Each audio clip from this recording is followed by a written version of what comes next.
New ইয়র্কে মার্কিন প্রেসিডেন্টের সাথে প্রধান উপদেষ্টা ডক্টর ইউনূসের বৈঠক, অন্তর্বর্তী সরকারকে জো বাইডেনের পূর্ণ সমর্থন। সাবেক শিল্পমন্ত্রী নুরুল মজিদ হুমায়ুনকে হত্যা মামলায় কারাগারে পাঠিয়েছেন আদালত, জেল গেটে জিজ্ঞাসাবাদের নির্দেশ। এবং গাজীপুর আশুলিয়ায় শিল্পাঞ্চলে খুলেছে বেশিরভাগ পোশাক কারখানা, পুরোদমে চলছে উৎপাদন।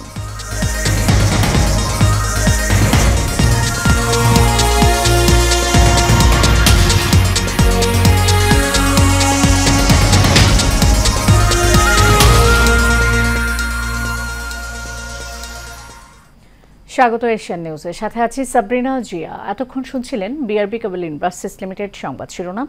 এবার চলে যাব পুরো খবরে। অন্তর্বর্তী সরকারকে পূর্ণ সমর্থন জানিয়েছেন যুক্তরাষ্ট্রের প্রেসিডেন্ট জো বাইডেন। মঙ্গলবার জাতিসংঘের সাধারণ অধিবেশনের ফাঁকে এক বৈঠকে প্রধান উপদেষ্টা ডক্টর মোহাম্মদ ইউনূসকে একথা বলেন তিনি। নিউ ইয়র্কের স্থানীয় সময় মঙ্গলবার জাতিসংঘ সদর দপ্তরে এই দুই নেতার মধ্যে বৈঠকটি অনুষ্ঠিত হয়।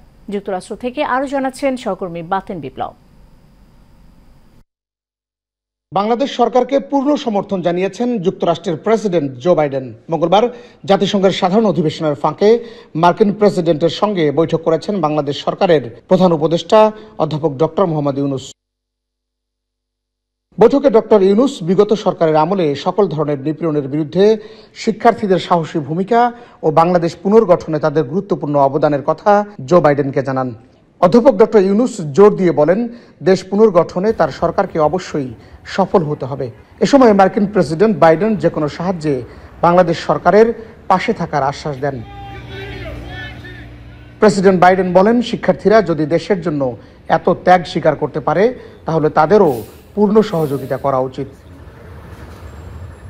বৈঠকে প্রধান উপদেষ্টা জুলাই বিপ্লব চলাকালীন ও এর পরে বাংলাদেশি শিক্ষার্থীদের আঁকা দেয়াল চিত্রের ছবি সংবলিত দ্য আর্ট অব ট্রায়াম্ফ শীর্ষক আর্ট বুক মার্কিন প্রেসিডেন্ট জো বাইডেনকে উপহার দেন। এর আগে কানাডার প্রধানমন্ত্রী জাস্টিন ট্রুডোর সাথে বৈঠক করেন ডক্টর ইউনূস। এ সময় জাস্টিন ট্রুডো বাংলাদেশে প্রাতিষ্ঠানিক সংস্কারের ক্ষেত্রে সরকারকে সব ধরনের সহযোগিতার আশ্বাস দেন। বাতেন বিপ্লব, এশিয়ান টেলিভিশন, নিউ ইয়র্ক, যুক্তরাষ্ট্র। সাবেক শিল্পমন্ত্রী ও নরসিংদী ৪ আসনের সাবেক সংসদ সদস্য অ্যাডভোকেট নুরুল মজিদ মাহমুদ হুমায়ুনের রিমান্ড আবেদন নামঞ্জুর করে কারাগারে পাঠানোর নির্দেশ দিয়েছেন আদালত। দুপুরে সিনিয়র জুডিশিয়াল ম্যাজিস্ট্রেট আদালতের বিচারক রাকিবুল ইসলাম এই আদেশ দেন। আদালত সূত্রে জানা গেছে, বৈষম্য বিরোধী ছাত্র আন্দোলনের সময় তৎকালীন শিল্পমন্ত্রী অ্যাডভোকেট নুরুল মজিদ মাহমুদ হুমায়ুন এবং স্থানীয় আওয়ামী লীগ নেতাকর্মীদের অভিযুক্ত করে মাধবদী থানায় হত্যাসহ অন্যান্য অভিযোগ মামলা করা হয়। ভোরে ঢাকার গুলশান থেকে র্যাপিড অ্যাকশন ব্যাটালিয়ন তাকে গ্রেপ্তার করে। পরবর্তীতে নরসিংদী সিনিয়র জুডিশিয়াল ম্যাজিস্ট্রেট আদালতে সোপর্দ করে ৫ দিনের রিমান্ড আবেদন করা হয়। আদালত শুনানি শেষে রিমান্ড আবেদন নামঞ্জুর করে কারাগারে প্রেরণের নির্দেশ দেন। সেই সঙ্গে তাকে জেল গেটে জিজ্ঞাসাবাদের জন্য অনুমতি দেওয়া হয়েছে। বাংলাদেশ ফেডারেল সাংবাদিক ইউনিয়নের সভাপতি এবং সিনিয়র সাংবাদিক রুহুল আমিন গাজী মারা গেছেন। রাজধানীর একটি বেসরকারি হাসপাতালে চিকিৎসাধীন অবস্থায় তিনি মারা যান। তার মৃত্যুতে বাংলাদেশ একজন গুণী সাংবাদিককে হারালো। এর আগে রুহুল আমিন গাজীকে থাইল্যান্ডে চিকিৎসার জন্য নেওয়ার সিদ্ধান্ত হয়, তবে শারীরিক অবস্থার অবনতি হওয়ায় চিকিৎসকের পরামর্শ অনুযায়ী সেখানে নেওয়া সম্ভব হয়নি। দুপুর ১:৩০টায় বাদ জোহর জাতীয় প্রেস ক্লাবে তার নামাজি জানাজা অনুষ্ঠিত হয়েছে।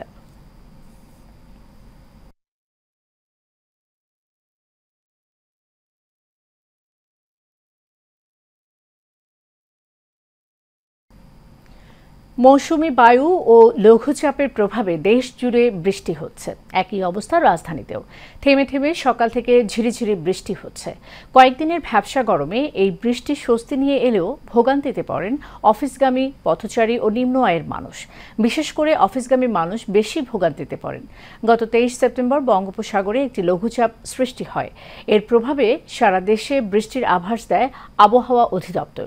বৃহস্পতিবারও রাজধানীতে বৃষ্টির আভাস দিয়েছে আবহাওয়া অফিস।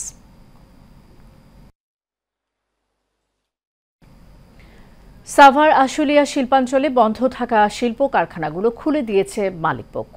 সকাল থেকেই শান্তিপূর্ণভাবে কারখানায় প্রবেশ করে কাজ শুরু করেন।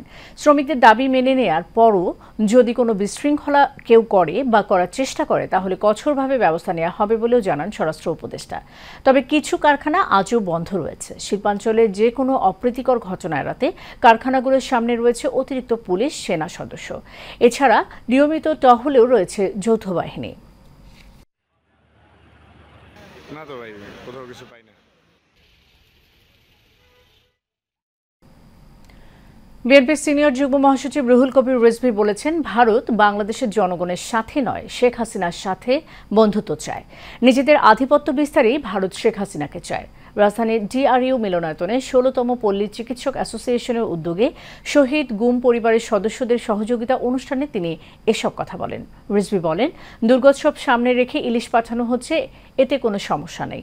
ইলিশ রপ্তানিতে বিএনপি কখনো বিরোধিতা করে না, কিন্তু ভারতের স্বরাষ্ট্রমন্ত্রী বাংলাদেশিদের নিয়ে যে কটূক্তি করলেন, বাংলাদেশের মানুষ আবেগপ্রবণ হবেই। বিএনপি নেতা রিজভী বলেন, সংস্কারের যে কথা বলা হচ্ছে তার দীর্ঘদিন ধরে আলোচনা হচ্ছে।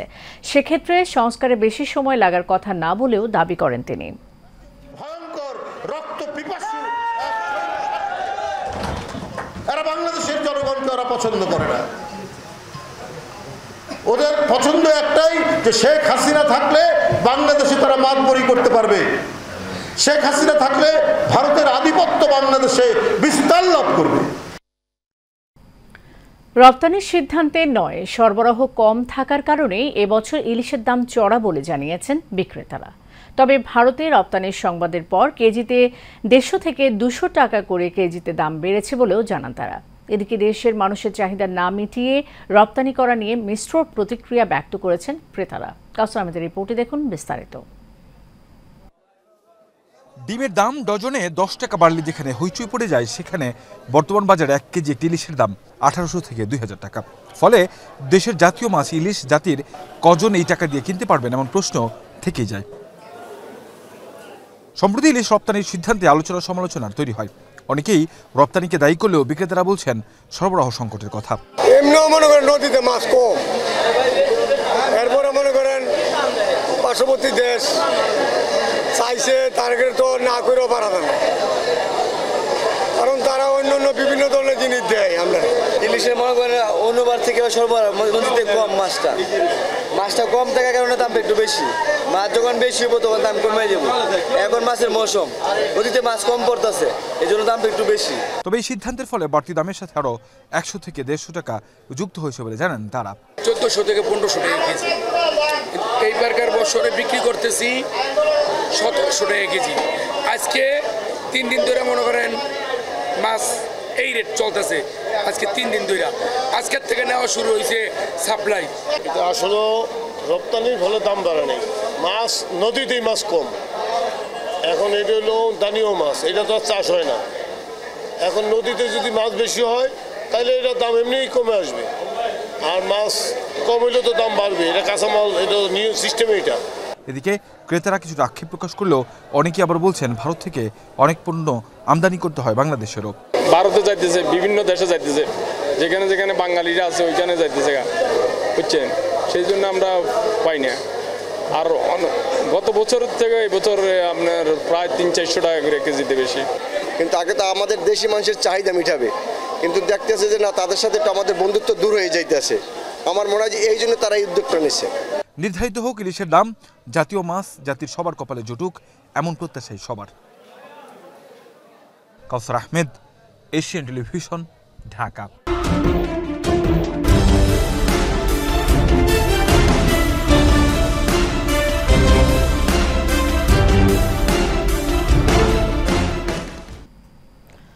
৫লাইশ থানা এলাকায় গান গাইতে গাইতে খুঁটির সঙ্গে বেঁধে রাখা এক যুবককে পিটিয়ে হত্যা চাঞ্চল্যকর ঘটনার মামলায় ৩ জনকে গ্রেফতার করেছে পুলিশ। গ্রেফতারকৃতরা হল ফরহাদ আহমেদ চৌধুরী জুয়েল, আনিসুর রহমান ইফাত ও অপরজন ১৬ বছর বয়সী এক কিশোর। গতকাল রাতে অভিযান চালিয়ে তাদের গ্রেফতার করা হয়। সকালে দামপাড়া পুলিশ লাইনের সিএমপি কমিশনার কার্যালয়ে মিডিয়া সেন্টারে আয়োজিত সংবাদ সম্মেলনে বিস্তারিত তুলে ধরেন চট্টগ্রাম মেট্রোপলিটন পুলিশের অতিরিক্ত উপকমিশনার কাজী মোহাম্মদ তারেক আজিজ। তিনি বলেন, মারধরে মৃত্যুবরণকারী যুবকের নাম মোহাম্মদ শাহাদাত হোসেন। তাকে নগরের আখতারুজ্জামান ফ্লাইওভারের নিচে ২ নম্বর গেজ এলাকায় বেঁধে রাখা হয়েছিল। ১৪ আগস্ট রাতে প্রবর্তক এলাকা থেকে পুলিশ তার মরদেহ উদ্ধার করে। এ ঘটনায় ১৫ আগস্ট শাহাদাতের চাচা মোহাম্মদ হারুন বাদী হয়ে পাঁচলাইশ থানায় একটি মামলা দায়ের করেন। স্বাস্থ্য উপদেষ্টা নূরজাহান বেগম বলেছেন, রোগীর তুলনায় চিকিৎসক, নার্স সহ নানাবিধ সংকট নিয়ে চলছে দেশের হাসপাতালগুলো। জনবল সহ ১৪,০০০ কমিউনিটি ক্লিনিকে কর্মরতদের বেতন সংকট সহ স্বাস্থ্য ব্যবস্থায় বেশ কিছু সমস্যা আছে। তারপরও চিকিৎসকরা প্রচেষ্টা চালিয়ে যাচ্ছেন। অন্যান্য সমস্যা চিহ্নিত করতেই পরিদর্শন করা হচ্ছে। পুরো চিকিৎসা ব্যবস্থাকে ঢেলে সাজাতে হবে, এজন্য সকলের সহযোগিতা প্রয়োজন। তিনি বুধবার সেপ্টেম্বর বিকেলে নরসিংদীর শিবপুর উপজেলার ইটাখোলার মুনাসেফ চর কমিউনিটি ক্লিনিক পরিদর্শন শেষে সাংবাদিকদের এসব কথা বলেন।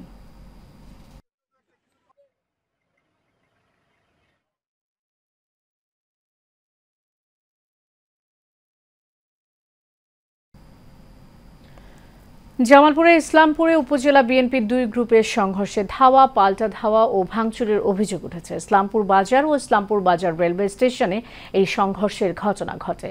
পুলিশ জানায়, Islampur M A Samad Parvez Memorial মহিলা ডিগ্রি কলেজের গভর্নিং বোর্ডের সভাপতিকে কেন্দ্র করে উপজেলা বিএনপির সাধারণ সম্পাদক নুরুল ইসলাম নবাব গ্রুপের সঙ্গে সাবেক উপজেলা চেয়ারম্যান ও উপজেলা বিএনপির সাবেক সাধারণ সম্পাদক নবী নেওয়াজ খান বিপুল গ্রুপের সংঘর্ষ হয়।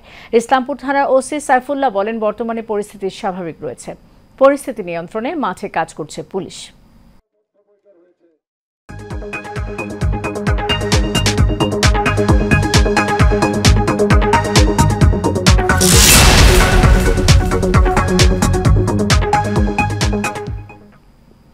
ওয়ালটন ডিজিটেক ইন্ডাস্ট্রিজ লিমিটেড এবং military institute of science and টেকনোলজির সহযোগিতা, উদ্ভাবন ও প্রযুক্তিগত অগ্রগতি প্রচারের লক্ষ্যে একটি ৩ বছরের অংশীদারিত্ব প্রতিষ্ঠার জন্য একটি সমঝোতা স্মারক স্বাক্ষর করেছে।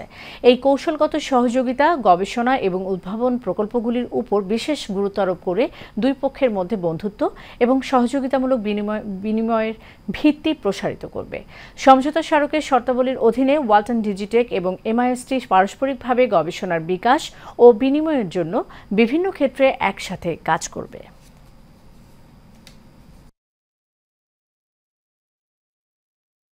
ক্রিকেট।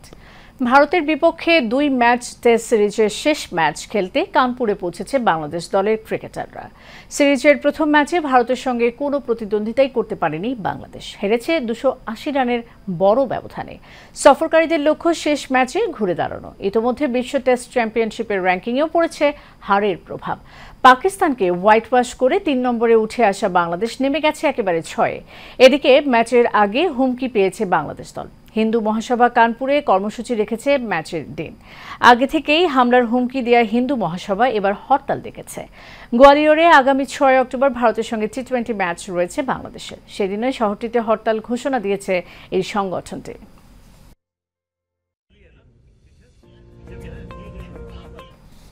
শেষ করবে এশিয়ান নিউজ। যাওয়ার আগে বিআরবি কেবল ইন্ডাস্ট্রিজ লিমিটেড সংবাদ শিরোনাম জানিয়ে দিব আরও একবার।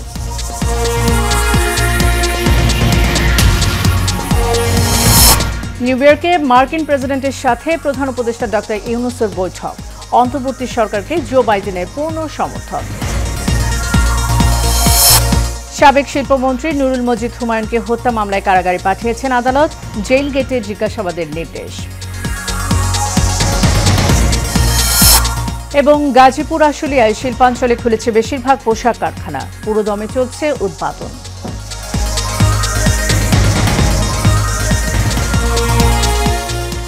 এশিয়ান নিউজ এ পর্যন্তই। পরের সংবাদ দেখার আমন্ত্রণ রইল। ধন্যবাদ, সাথে থাকুন।